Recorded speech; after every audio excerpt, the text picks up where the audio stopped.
And we did it. So, yes, I'm here. My name is Laura Jane, and I'm here with my good friend and such an important coach in my life along the way, it turned out, and has turned out, Justine Arian-Edwards. I know how to say your last name, probably because we've done enough of these together. So, yeah. So, welcome, Justine. So good Thank to be here you. with you. Yeah, thanks so much. I always look forward to our conversations. I know they're going to be deep and rich and meaningful. So Yeah. Well, again, thank you for having been such a important mentor along my path and someone who's really helped me keep getting clear with what I want to be doing. And you always inspire me with how you're always taking bold action. So thank you for that. oh, Yeah. And I knew that I would love to invite you to be a part of this series because I feel like I've definitely seen you being such a support. I know you work with all sorts of people, but definitely have done a lot of work with moms. And I feel like you've also done a lot of work supporting families, and now I know you're doing some work that's even more focused towards helping young people and even girls, right? yeah. With some of the leadership work that you're involved with and such. Yes. So I knew it would be powerful to hear from you at this time as I'm just, yeah, allowing through this series as something to see what we can do to help support parents right now, right? And supporting our kids. So thank you for being up for this. Yeah. Thank you. This is, you talk about me taking inspired action. You are the queen of inspired action. And I love watching you. You get this idea and you're just like, okay, I'm going to do this, and you do it. And this is how this came about, and really feeling a need that you see in the world. And so I really appreciate you for that. And doing this series, because we all know how challenging these times are for all of us. Not one person on this planet has not been affected by what's currently happening in the world today, and we're all experiencing it together to different degrees, right? I mean, to different degrees, but we need community more than ever. We need real conversations. We need humanity. We need support. We need resources and tools and ideas and a different way of looking at things now more than ever. So, the fact that you're answering the call by putting together this series for parents who are especially challenged right now, not only having to take care of ourselves, but having to take care of our young ones, right? Mm-hmm. And how can we effectively take care of them when we don't feel completely equipped to even take care of ourselves, Yeah, right? right. That's such the big question. Yeah, because just knowing most adults have felt or continue to feel very stressed and worried and uncertain and under pressure, right? And there's just such intensity with the various issues we're facing. So it's undeniably affecting families. And yeah, it's just feeling important to look at what we can do, especially since we don't know when things are going to get easier, right? Or back to normal, things like that. It's going to be a new normal for certain, and I think that we all long for, it's part of the human condition to want to have certainty and want to have things to be normal, right? But I feel like this is such a great opportunity for us to really reassess and reevaluate what our values are, what's important to us, and what we want our new normal to look like, right? Because Mm-hmm. we are never going back, people. I mean, it's just not a reality. Some things will go, some things will go back, but life as we know it has forever changed, and we can choose who we want to be through that, and the parts of us that we want to take forward into this new way of being, right? And what I'm hoping to talk about today is really, how do we move forward and create a support structure and self-care, systems and things, Mm-hmm. and put those in place so that we can really nurture ourselves at a much deeper level than we ever have before. Mm-hmm. Because not only are we being required to do that for our own health and vitality and wellness and survival? But I believe that we're being called to function at a higher level, and we're being called to step into our greatest expression of ourselves and our purpose in the world. And in order to do that, we need to up level in every way, including our self-care. Wow, that makes so much sense. And I love that perspective too, to see that this could be a time to re-choose and redesign even some of our lives and our approaches, and just continue to be intentional with what we're deciding is important, especially in our family lives. And how much, though, we know that starts with our self-care as parents, right? And how we're able to show up. Absolutely. Absolutely. I mean, if anybody had any doubt, any question of a doubt before about the importance of self-care, and if that's not a selfish thing, I hope that you can see now how critical it is. And I mean, I feel like we're all just trying to figure it out right now. I mean, the phenomena with the coronavirus, for one, is something new to pretty much every surviving person today, right? I mean, unless you're over 100 years old, you've never experienced a pandemic. And, you know, we're all navigating and trying to figure it out and doing our best. And so, so one thing, if you feel like you're failing right now, you're not alone. I just want to say that. And if you feel like you're, not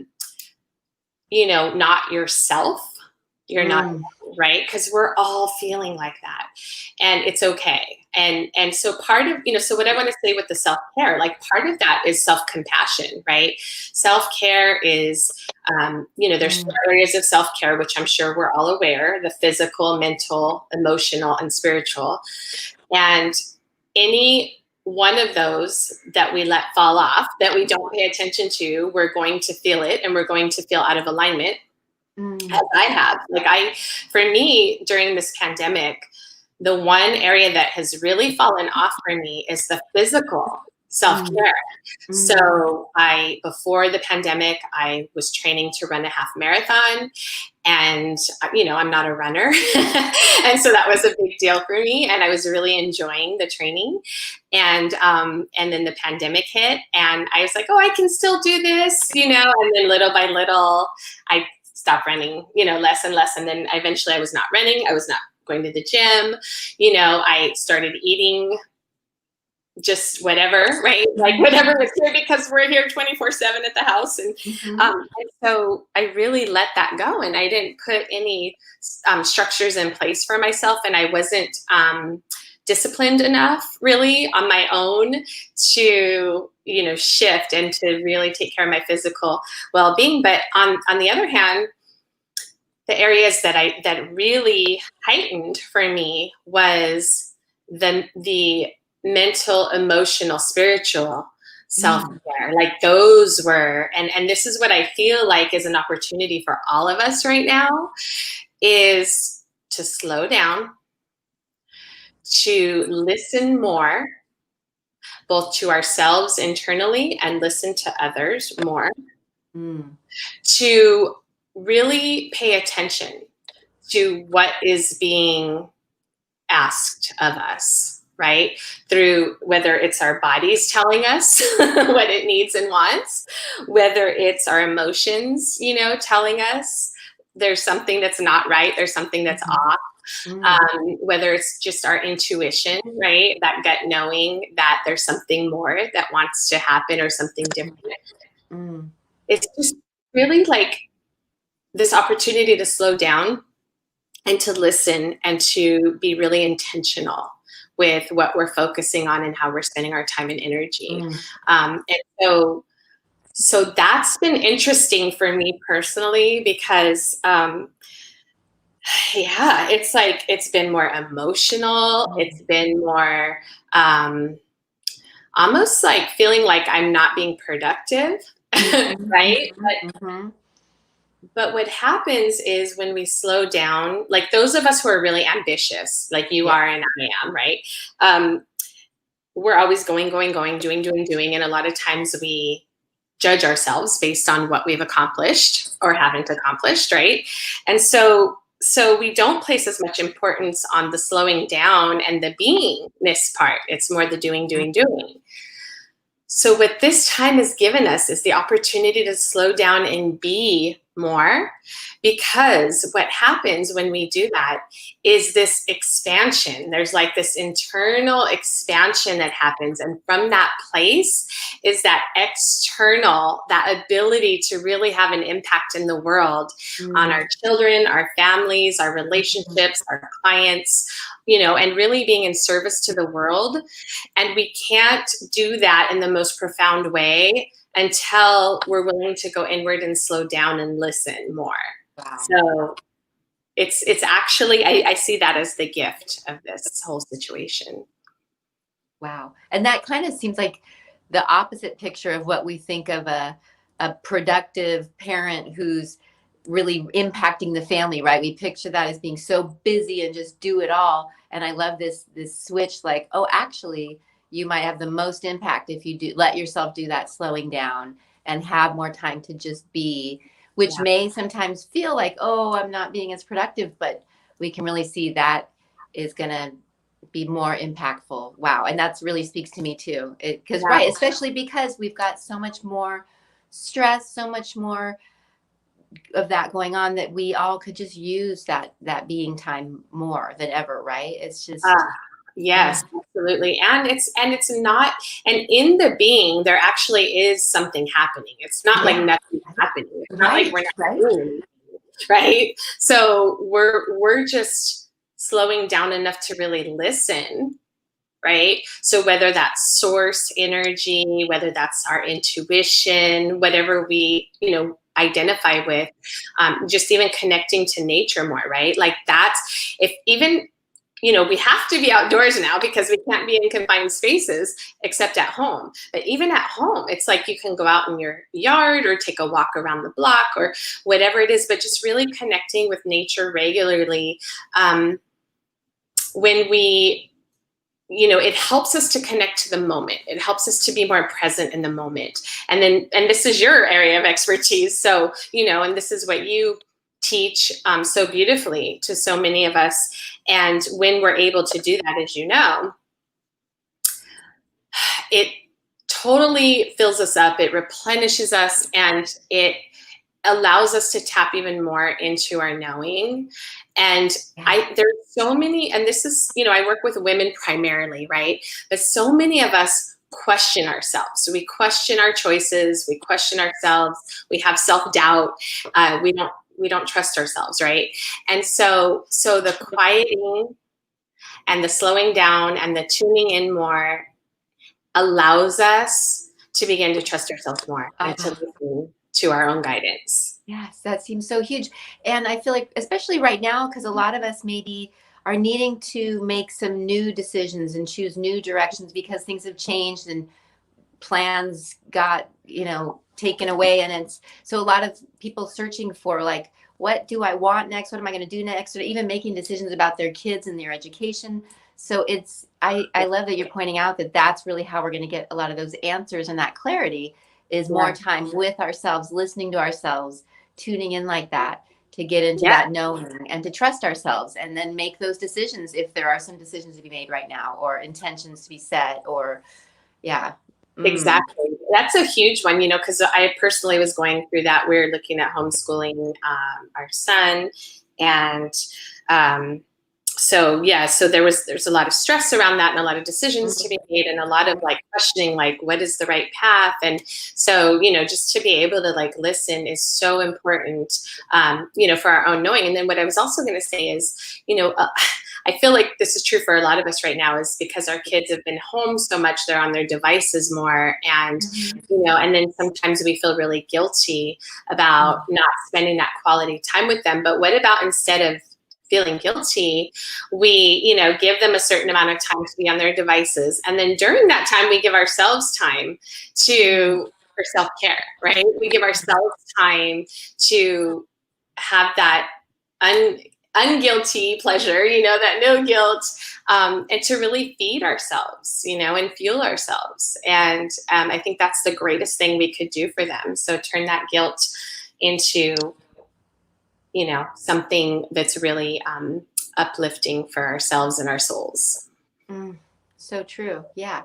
And what a way to flip that, if that's something that is weighing on us, that we could say, okay, at least if they're doing that, I'm going to make the best of this time and do my version of play, maybe. And then so we can both show up ready to connect. Yeah, exactly. Yeah.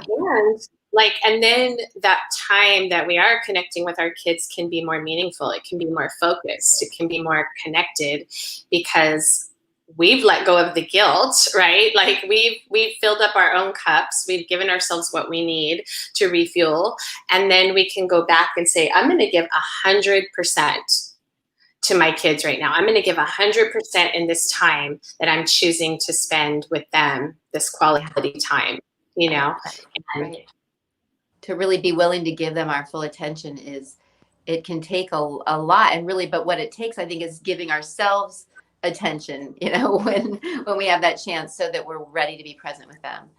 Absolutely. And, we are modeling for our kids what self-care looks like, or what it looks like to navigate a pandemic, right? Or what it looks like to have stress, or what, like all of that. We are living models of that for our children. And if we are not handling things well, then imagine how our kids are going to handle it, right? If they're seeing their parents falling apart, then how do we expect our children to react or respond, right? And so that's why I say now more than ever, it's important to take care of ourselves, to prioritize the self-care. And if we're not doing well, then get help, right? Like, don't be afraid to ask for help. Don't be afraid to reach out, get therapy, or get a coach, talk to friends, read books, listen to podcasts, whatever you need to do to get yourself into a better state of mind and being, do it, because it's going to benefit our kids. And let me just tell you, I'm working with the Women's Journey Foundation, right? And we do an annual girls self-esteem conference for free for the girls. And last week I was holding a focus group for teen girls to get their input on like topics and different things for the conference. And one of the things that they really, really wanted was a workshop on self-care. And it surprised me a little bit, because I was like, wow, like these girls, and the ones that were there were high school age girls, but they have so much pressure on them, and they have so much responsibility on them, the ones who are college bound and really ambitious and, trying to get through high school and navigate all these things. And then you drop a pandemic on them, right? Yeah. And now they're disconnected socially, physically distanced. There's mental health issues happening. They don't know how to take care of themselves because they've never been taught. Maybe we, the parents, aren't modeling for them what, good self-care is. Maybe we don't even know ourselves, right? So it's like a cry for girls, they really want to know how to take care of themselves. And in particular, they mentioned mental health, right? Like that was one of the things that they really wanted to learn more about. And so so here's one suggestion I have. Okay. So anybody out there like me who struggles with having a routine, who consistent self-care routine, or who is looking for ways to connect more with your child, right? I suggest that you and your child brainstorm together some ideas about self-care and create a ritual, right? Like create a ritual or just a new, like something you can do together that would be really fun and interesting to both of you. And make an agreement that you're going to start doing this thing together for the next 30 days, 60 days, for the next school year, whatever it may be, through the pandemic, right?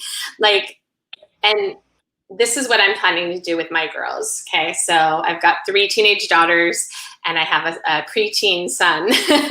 And so it's a way to help hold me accountable, right? But it's also a way to connect with them and also to show them and help them get into a healthy habit and routine of self-care. That's so beautiful. And it really makes sense as far as like, if we're concerned, if this pandemic has gotten us concerned about our health, it really does show our kids that we're being practical. Like, okay, if we want to take care of our health so that we're all safe and well through the pandemic, here's some practice. What can we do to even up level our health and that goes with self-care, right? So it's very practical and I think just empowering, right? Instead of just worrying about something, say, okay, well, let's actually be doing something to be taking care of our health if that's what our concern is here, right? So works so perfectly at this time. I love that. Yeah. And even to be willing to have conversations, right? Yeah. Sorry, what did you say? Say? Totally. I would encourage folks to identify which is the area that you're really craving self-care in the most, right? Like, is it because we're socially distanced that you're craving those girlfriend relationships, right? Like maybe there's that connection and those relationships that you get. Maybe it's journaling or yoga, or doing some sort of physical exercise. It could be mental stimulation, right? Like, I'm tired of listening to the news. I'm tired of hearing about all the things going wrong in the world. I just want to, learn something new and improve myself. So maybe I want to, take a class, a workshop, listen to a podcast, like what is it that, and this is where, we can slow down and tune in and listen and say, okay, and even ask ourselves, what do I most need right now? Like what would really nourish my body and soul and mind, right? And then identify that area.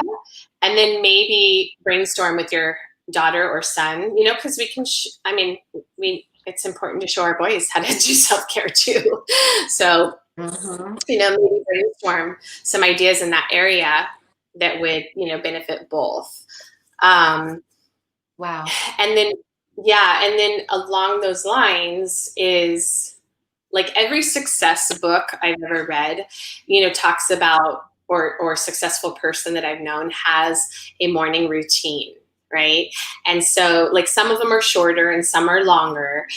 Tony Robbins talks about it, just Brendan Burchard, like tons of, different people. And then there's even the Miracle Morning book, and stuff like that. And so I don't know if you're like me, but we have a busy household here and there's a lot going on all the time. So it's not always easy for me to be able to wake up and do this like 30, 40 minute, hour long routine in the morning, right? So I need short, practical things that I can do throughout the day, which I know you're great at, Laura Jane, with your clients, is helping us, really figure out like what is doable within your schedule, right? And what's going to work for you. And so, so what's your morning routine? Do you have one? And if you don't, then you might want to think about what's a way that you could start your morning. Would it be like waking up, stretching, doing some journaling, putting on music and dancing, like what's going to make you feel really good and start off your day on a positive note versus dragging out of bed and being like, ugh, it's another day. Like, what do I have to face today in the world, right? So there's that. And then, or you might want to start with a nighttime routine before bed. Like, how can you wind yourself down from the day in a way that's going to help you sleep soundly and clear your mind and just end on a positive note? Maybe gratitude, right? Like that's a great way to end the day. Is what happened today? What am I proud of? What feels good, to me? And then, maybe even, and this is a productivity, hack, is really maybe you want to write down what you're going to do the next day. So it's off your mind. When you wake up in the morning, you know what you're doing and you're not like wasting a bunch of time, right? Yeah. Just something And that could simple. probably help people sleep better if sleep is ever an issue, right? To do a bedtime routine, including writing down what's on your mind. Yeah. To get it off Yeah. your mind. Clear the mind so the body can rest. Mhm. And I love how you help us break down and remember that self-care could be on those 4 different levels, and to have this kind of practice with ourselves where we could pause and ask ourselves, what could we use, or what do I need right now? And then realizing it could be something emotional, mental, physical, or spiritual. And of course, some activities may feed us on various levels, but I love that because I hadn't really like seen it that clearly. So that Yeah. helps. Yeah, for sure. And they're all connected. And that's why I think Right. it's important that if you just tune in and are like, okay, what am I really needing or craving right now? And you don't even have to think of it as like in categories or, like a Yeah. self-care list or whatever. You could just think like, what am I really craving right now? I'm craving connection with girlfriends, or, my body wants to move, or, Yeah. what is it that wants to Yeah. happen? And then just give it to yourself. And that's like Mhm. radical self-care, right? When you can Yeah. identify it and give it to yourself in that moment. Yeah. Wow. Seriously. And then again, to Yeah. really be realizing we're teaching our children about how to take care of yourself, and that we could be in conversation with them about that. Like, oh, wow, I've been realizing I'm really tired all the time. So I've decided I'm going to start doing this, or, right, that we could be sharing our process, which we know will be a teachable moment for them. Yeah. And it's also okay to be authentic. Or if, they're even noticing we've been cranky a lot, and, they see us taking steps, or even just aware of it, and being intentional with how we might help ourselves, right? Mm. Yeah. And just like you said, I love that, is just calling it out, right? Like if I'm if I'm feeling cranky and I'm starting to take it out and I notice that, I can just say, oh, you know what, I'm feeling really cranky right now. I think I need to do this, or what. And then that's such great modeling for our children, because when they're feeling cranky, they can go, oh yeah, I'm feeling cranky right now. Let me not take it out on mom or dad. Right, right. And then it also means like, oh, maybe it means I could use some self-care, right? Instead of Right. like, oh, I should just change my mood, or I shouldn't feel like that, that we could like be compassionate with ourselves and show our kids that, oh, that probably means I need a nap, or I need a journal, or I need a walk, or a snack, or right. Yeah, Hmm. exactly. Yeah. And I think, the biggest thing, two things that I want everybody who's listening and watching to really get, is one is really, please be compassionate with yourself right now. I mean, this is a time when everything is just upside down, and we can't be compassionate with others unless we're compassionate with ourselves first. And so the world needs more compassion right now, doesn't it? And, Right. so it starts with you. It starts with each of us, and just forgiving ourselves for any mistakes we're making, for anything we're not doing that's, ideal or perfect, and just to really embrace, like, I'm doing the best I can right now with what I have. And it's not perfect, and maybe it's not enough, but I'm enough, right? And you're enough, Mm. always, always. Wow. So, Yeah. so that, Thank and you then so much for saying that. Because, yeah, go ahead, please. oh yeah, and just the last thing I wanted to say is, is around support, right? Because we a lot of times feel like we can do everything, and that we have to do everything alone, right? That we have to be all things to all people. And, how good are you at receiving support, right? Because a lot of Mm. us are not great at that. And Mm. right now is such a great time to open up to asking for and receiving support. Mm. We're not meant to be in this alone. And I know that a lot of people, I heard a statistic the other day that said like 60% or 65% of people are like alone right now, and like in their homes. And I don't know exactly what that means, qualifying that, breaking that down further. But with people being home and a lot of people quarantining and, kind of being afraid to intermix with other family members or just, friends and stuff like that, we are more isolated and we need more support.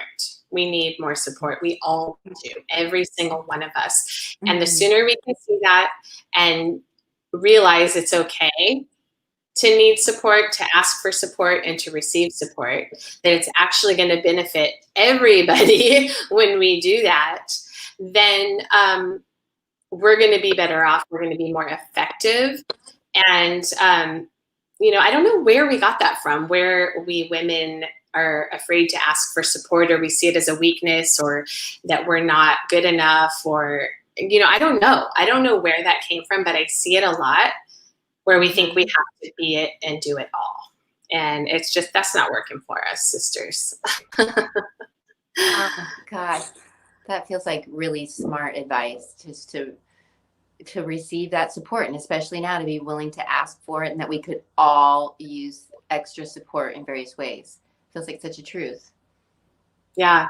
And look at the support you do have that you're not utilizing currently, right? Like, look around you, look at, the people in your life and the resources that are available to you that you're not currently utilizing. Just start there and be willing to receive that and let that in. And then beyond that, if you really need support that you don't have in your life, then seek that out and be okay, and know that it's not a weakness. It's actually a sign of strength.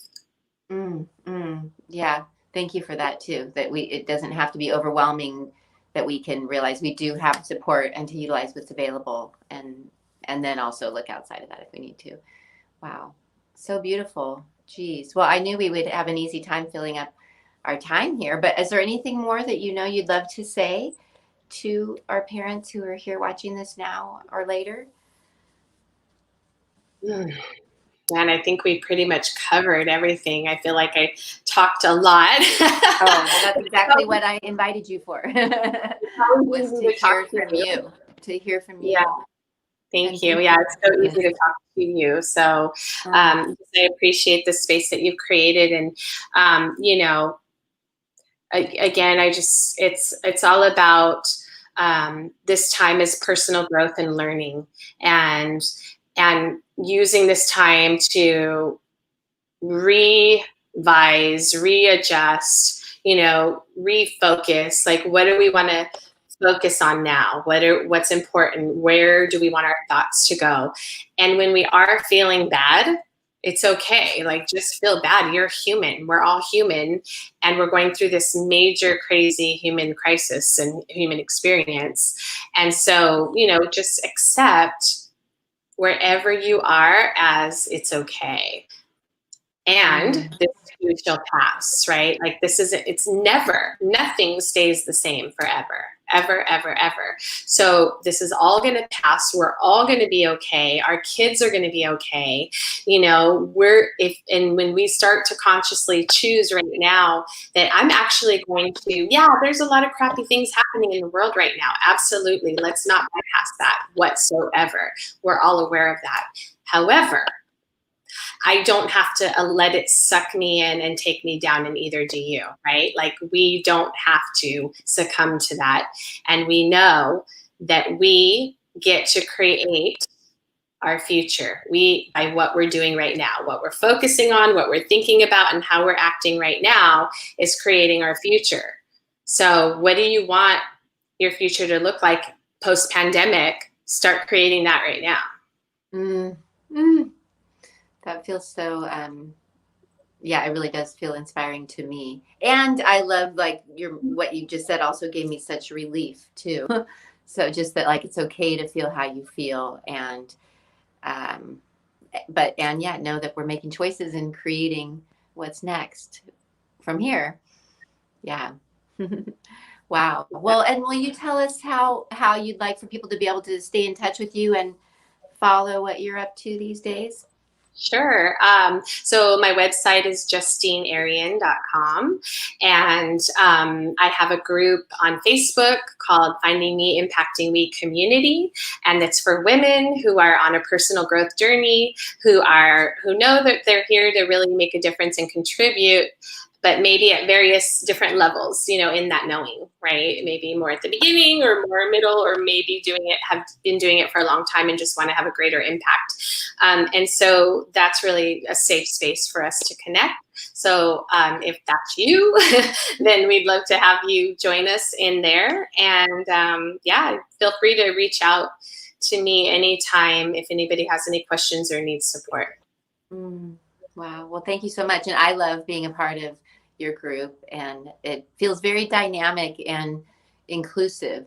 So yeah, I would definitely recommend it to others. Thank you. And thank you again for everything that you're doing to really help people. I mean, I feel your full heart in everything that you do. And, I just love you so much for who you are and what you bring to the world. So. Oh, thank you so much. I love you. And yes, and thank you all for being here with us. And we hope that, I'm sure that you got some pearls of helpfulness here. So thank you so much, Justine. That was perfect. All right, y'all. Thanks for being here. We'll sign off now. Bye, everyone. Thank you. Bye-bye.